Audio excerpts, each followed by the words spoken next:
paket lagi. Kalau hobi sahabat nggak pernah ada matinya, dan kalau senapan itu tidak ada rusaknya, sehingga kadang-kadang kita harus beli beberapa part apa saja yang saya beli sekarang. Assalamualaikum warahmatullahi taala wabarakatuh. Selamat berjumpa kembali sahabat dengan Sniper Ngesot. Salam stobi, salam setularas, salam setung teh teretan. Syukur alhamdulillah sahabat, semoga hari ini kita tetap diberikan kesehatan, rezeki yang melimpah dan juga halal, agar kita bisa beraktivitas dan juga bisa beribadah dengan baik. Pada kesempatan kali ini sahabat, saya ingin menunjukkan part atau spare part senapan yang saya beli untuk mengganti beberapa part-part yang dirasa rusak di rumah sahabat.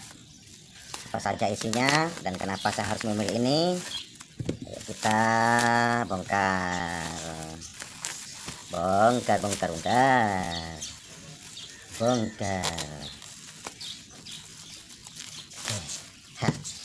Ceng ceng ceng ceng ceng ceng ceng ceng ceng ceng ceng ceng ceng. Tuh, gimana? Aduh, gimana ini? Gimana ini? Oke. Kita dapat yang pertama. Apa ini? Ini adalah sikat laras.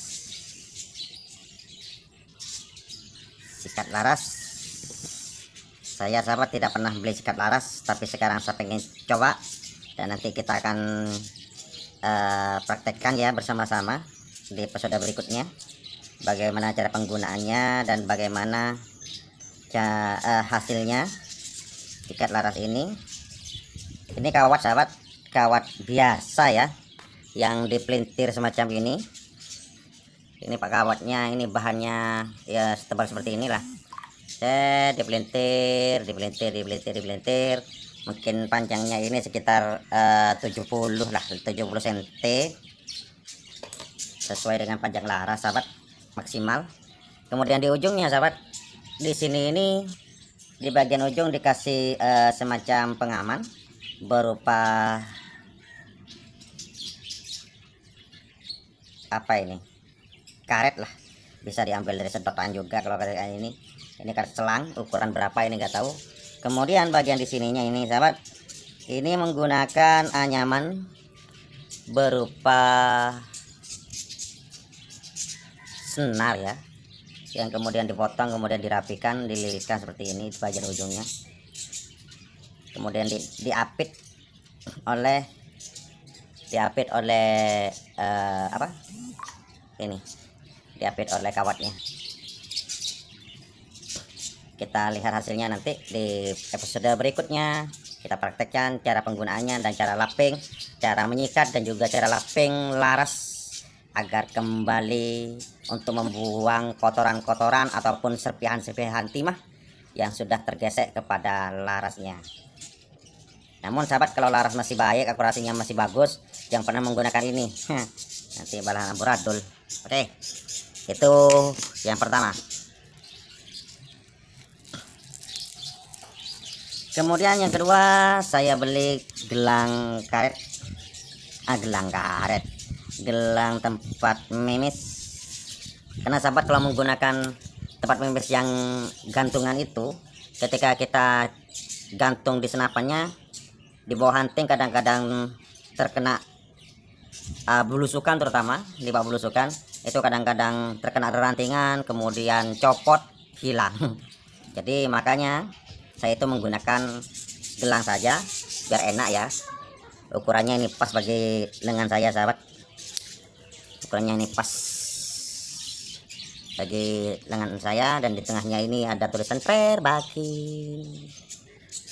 Tapi biasanya oleh saya tidak diletakkan di sini sih sahabat, baik letakkan kalau popor klasik itu biasanya oleh saya diletakkan di belakang trigger atau belakang chamber, itu kan ada lekungan agak kecil, maka biasanya saya lilitkan di sana. Kalau pada bullpup biasanya oleh saya ditempel pada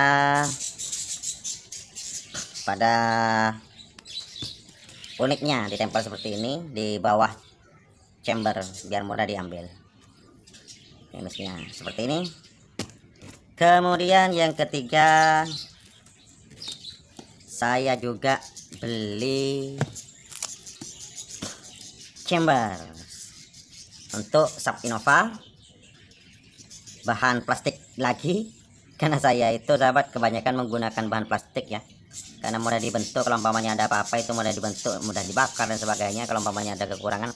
Tapi sayangnya kalau menggunakan chamber plastik seperti yang sering saya jelaskan sahabat, kalau menggunakan chamber bahan plastik semacam ini, cara pembongkaran, cara pemasangan ketika ada masalah ataupun perbaikan, maka harus hati-hati. Kalau pengguna normal sahabat, asalkan tidak jatuh, tidak terjadi masalah yang sangat krusial, insya Allah masih aman. Tapi kalau bongkar pasang, dipalu, di apa itu, ini rawan pecah. Pastikan juga sahabat, saya pernah menemukan chamber yang tidak rapi sahabat. Saya cek chambernya ini, kadang-kadang ada kelebihan bahan di dalam sini ini sehingga menghambat. Oke, kayaknya aman. Ini apa pecah? Enggak, cuma motif. Lihat, di sini ada lubangnya. Ini lubang kunci pembukaan trigger, pembukaan grendel. Kadang-kadang di sini juga ada yang tidak ada ininya sahabat. Waduh, berat kan? Tidak ada ininya, ini lubangnya. Sehingga kalau lubang ini tidak ada, kita bor kadang-kadang memang malah nggak sesuai dengan lubangnya. Ini chamber, saya cek dulu kerapian. Oke, bagian dalam ini ada yang tidak rapi sedikit pada lubang pengunci, ini tidak rapi. Ini akan menghambat posisi masuknya serombong nanti. Jadi kita cek dulu sahabat kalau plastik itu, karena kadang-kadang di setiap lubang ini ada lebih-lebihnya dan sebagainya. Ini masih lebih nih, agak kasar di dalam, maka kita harus amplas dulu. Ini agak kasar ini.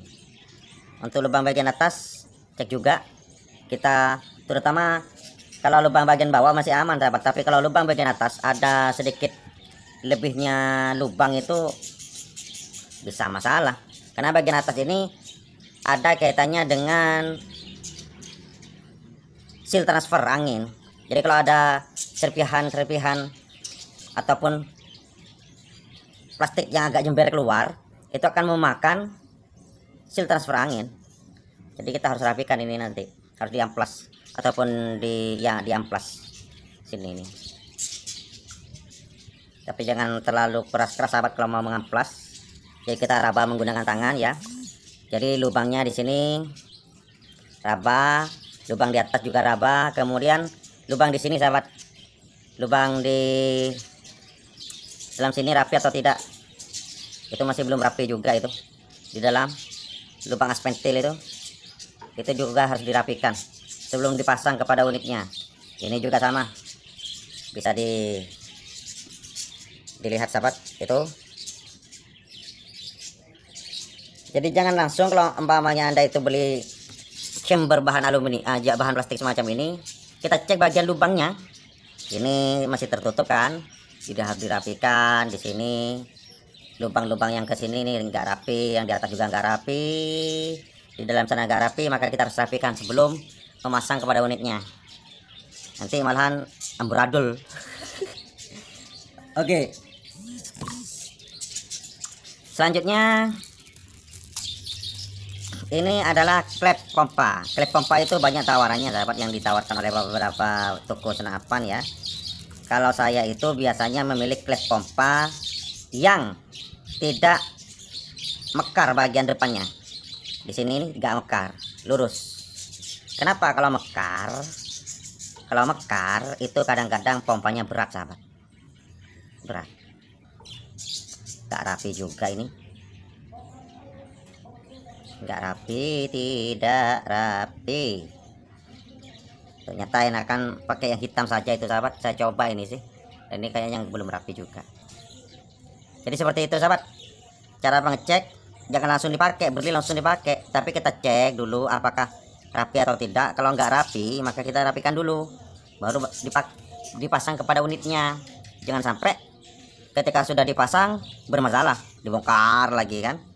Itu namanya juga buatan manusia sahabat, tidak ada yang sempurna. Oke, mungkin itu saja tips sederhana ketika Anda membeli barang terutama online yang memang tidak bisa dicek langsung di tokonya, maka nyampe di tempat maka cek semuanya apakah rapi atau tidak barangnya. Kalau sudah dirasa rapi maka baru kita bisa pasang kepada uninya. Oke, terima kasih, kurang lebihnya mohon maaf sahabat. Assalamualaikum warahmatullahi wabarakatuh.